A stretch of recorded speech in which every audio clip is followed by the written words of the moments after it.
7 de la mañana, 28 minutos. El Consejo de la Judicatura creará la unidad judicial especializada contra el crimen organizado. Se prevé que esta unidad estará operativa a partir del 14 de mayo.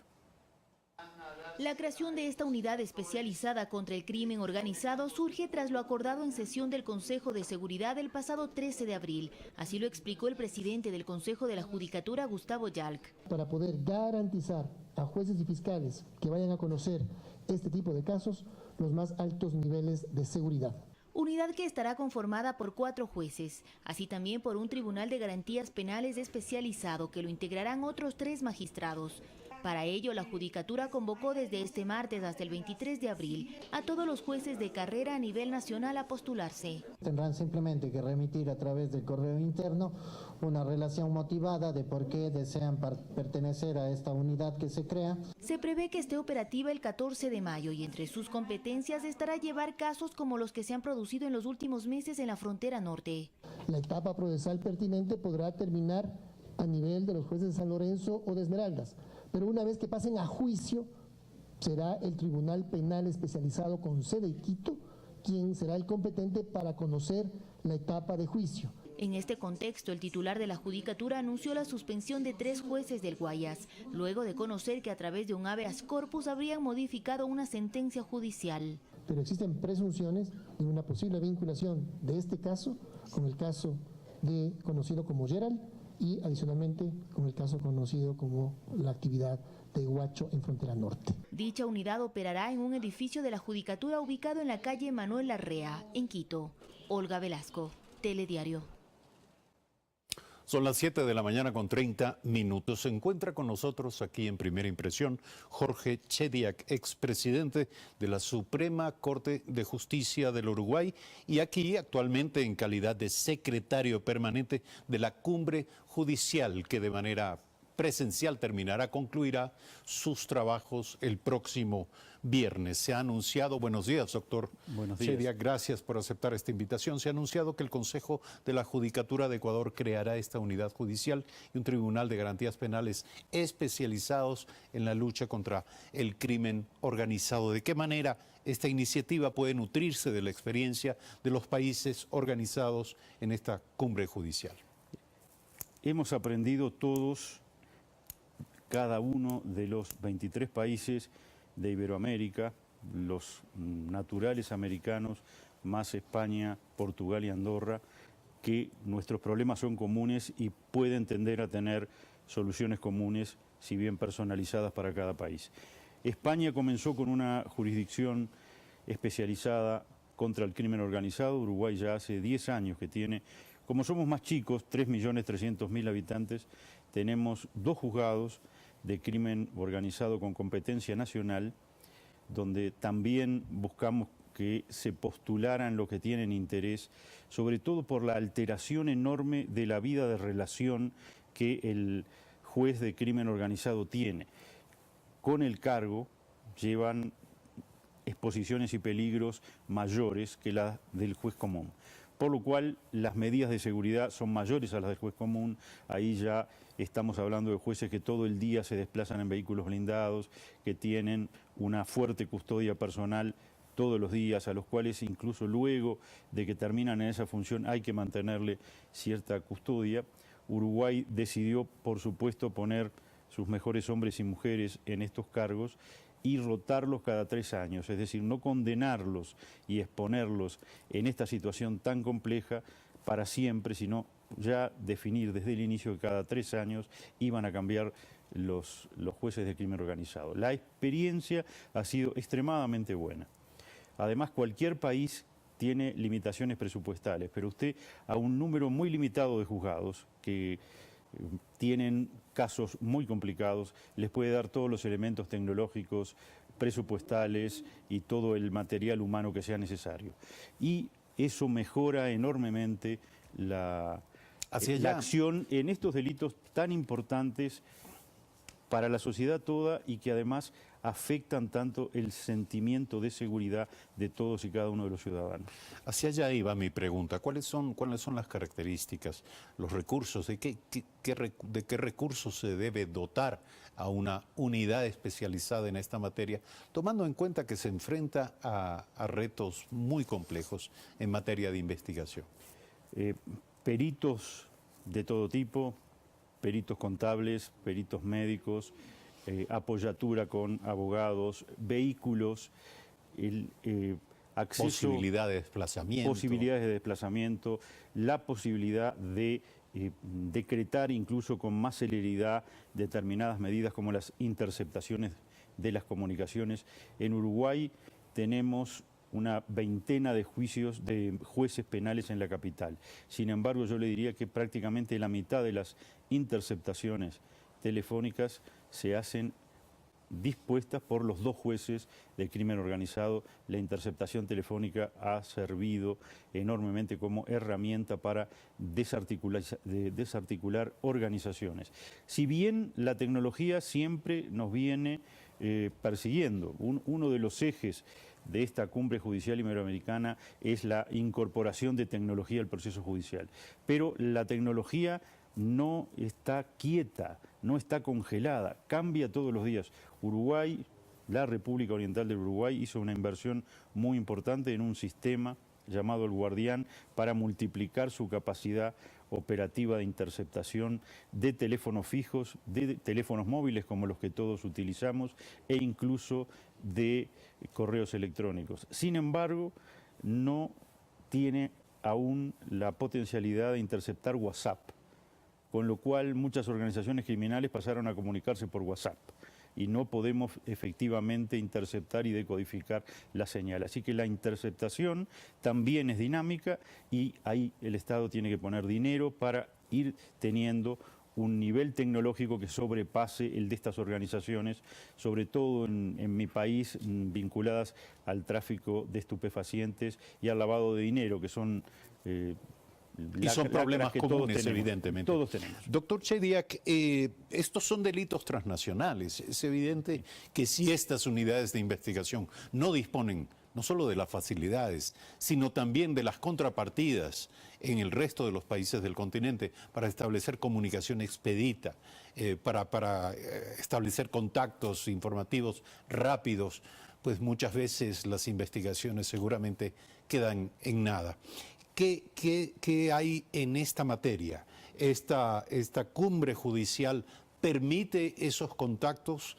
¿Permite institucionalizarlos y mantenerlos de manera permanente? Sí, nosotros el tema de la comunicación judicial de país a país es, yo le diría, un tema con abolengo en cumbre. A nosotros la situación tradicional de comunicación de Estado a Estado a través de los poderes ejecutivos, que son los representantes de los estados, de los órganos supremos de los poderes judiciales y de la Cancillería, simplemente para que el público tenga una cierta idea, se libra un exhorto, el exhorto sube a la Suprema Corte de Justicia del país, la Suprema Corte de Justicia lo aprueba y lo eleva a Cancillería, Cancillería lo remite a su par del Estado requerido, lo baja a la Suprema Corte de Justicia, la Suprema Corte de Justicia se lo baja al juez. 6 pasos para hacer una comunicación que debería llegar a ser horizontal de juez a juez en 2 países distintos.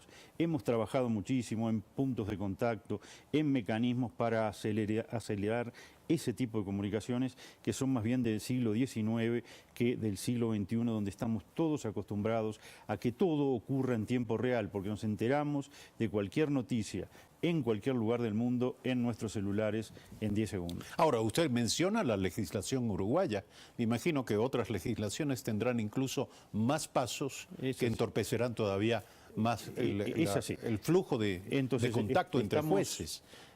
Tomando medidas que puedan ¿Cuáles llevar son esas medidas? al cambio de legislación y hemos instrumentado en nuestros países lo que se llaman los jueces puntos de contacto, que permiten que un juez de determinada materia se comunique con su homólogo punto de contacto en esa materia en otro país y a través de esos jueces punto de contacto se agilite este abstruso mecanismo que estábamos describiendo. Pero estamos hablando de comunicación entre unidades judiciales especializadas en la lucha contra el crimen organizado, es decir, convertirlas a ellas en los extremos de esta comunicación. Estamos hablando de la totalidad de los jueces. Sin embargo, la concentración de esta actividad tan peligrosa, tan peligrosa para todos los operadores y tan peligrosa para todos los ciudadanos que conformamos el Estado, en jueces puntuales, en jueces especializados en esto, que también, para que la ciudadanía lo tenga claro, especializados en esto, no solo quiere decir que se capacitan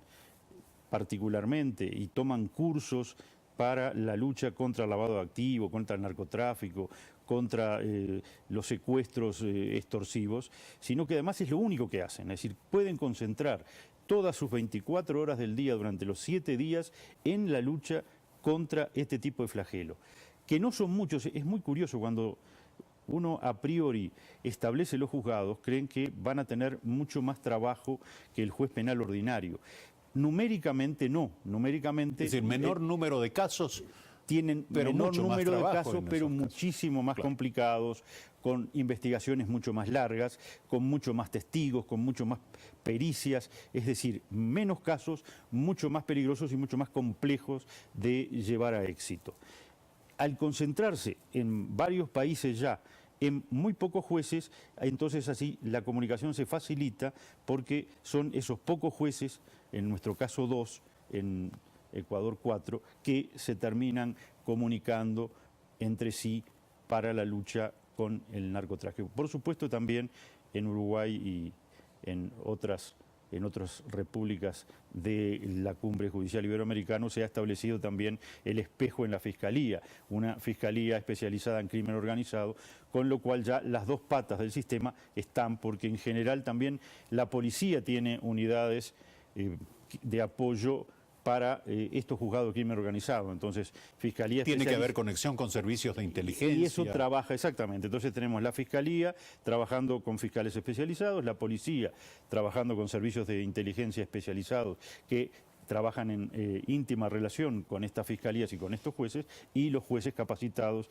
y especializados al efecto. Esta visión panorámica que le permite estar en la Secretaría Permanente de la Cumbre Judicial Iberoamericana nos facilita la siguiente pregunta, es ¿cuál o cuáles de los países de la región integrados en esta cumbre están más adelantados en esta materia?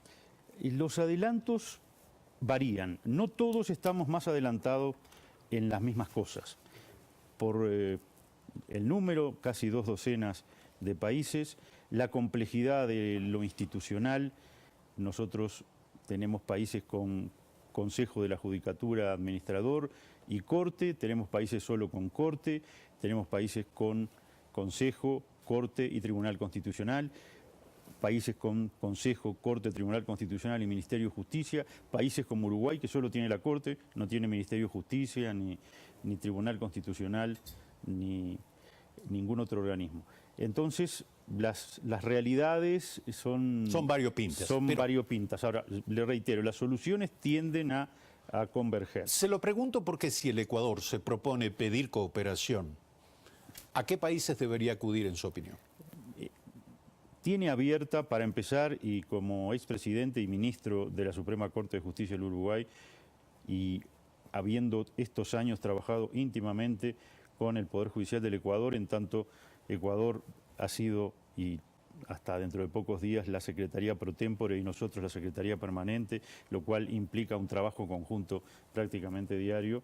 Por supuesto, cuenta absolutamente con el apoyo del Uruguay para este tipo de medidas. Hay países que han avanzado más, muchos por su capacidad económica. Los países económicamente más poderosos pueden avanzar antes que los demás en la instrumentación de mecanismos costosos, pero todos estamos caminando hacia la incorporación de tecnología. La vieja imagen del juez prácticamente con un tintero y una pluma de ganso y un papiro es una cosa absolutamente destruida por el tiempo. Nosotros, todas las repúblicas de Iberoamérica vamos hacia el cero papel, hemos incorporado la tecnología a altos niveles. Normalmente en nuestros países se puede recibir información de los juicios en trámite y consultar uno los juicios que pueda tener en trámite en los celulares, en aplicaciones de los celulares. Todos hemos incorporado página web, hemos incorporado, desde que se trabajó desde Cumpre, el concepto de la transparencia, el concepto de que todo organismo judicial, y yo le diría más, todo organismo del Estado debería tener toda la información relevante para el periodismo y para el ciudadano a 2 clics de distancia. El primero que le abre la página y el segundo que lo lleva a la información a la que usted quiere llegar. Ahora, parece un contrasentido, pero no lo es. Al mismo tiempo que se avanza en la transparencia, una demanda indispensable en sistemas democráticos, también se avanza en la confidencialidad y en la reserva en las materias que deberían investigar estas unidades especializadas en crimen organizado. Doctor, para concluir este diálogo, cuando son las 7 de la mañana con 43 minutos, le quiero hacer una consulta. ¿Daría la impresión de que esta cumbre judicial iberoamericana trata temas o problemas operativos en la justicia y no el fondo de la normativa que está vigente en esta materia? Pero usted viene de un país en donde ya se encendió una pequeña lucecita respecto de la legalización del consumo, al menos de la marihuana. Y muchos sostienen, es una tesis cada vez con más adeptos y con más justificativos, sostienen que la gran solución para el combate contra el narcotráfico es la legalización del consumo de las drogas y el paso de todo esto a un nivel de corresponsabilidad o de control bajo la ley y bajo la institucionalidad pública. ¿Qué opina usted de esto? Bien, entre lo que hemos ido aprendiendo en los 25 años de la Cumbre Judicial Iberoamericana es que recetas o soluciones mágicas no existen. Hay caminos que, según el contexto y según la sensibilidad de cada país, pueden transitarse o no. Uruguay sí fue en el cono sur, porque en el norte ya había algún estado en los Estados Unidos que había procedido a una legalización parcial del cannabis. Nosotros transitamos este mecanismo que al principio no tenía apoyo masivo en la población.